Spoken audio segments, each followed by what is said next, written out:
Today, me go read from John chapter 8, verse 3 to verse 11. Now, the law teacher them and the Pharisee then carrying one woman who then catch asleep with man when her husband. And then make her turn up in front of the crowd of people. Hear then to Jesus, Teacher, the woman ya get catch asleep with man when her husband.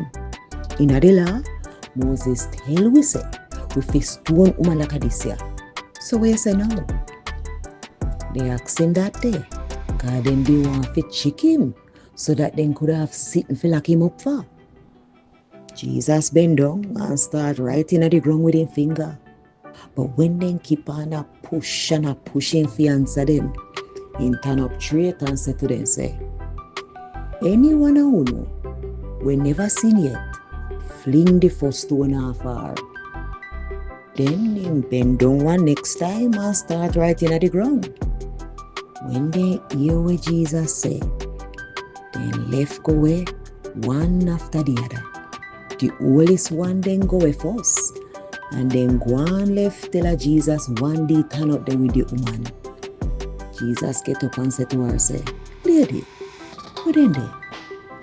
Nobody never say you for dead sake of what you do. No even a soul, sir, she say.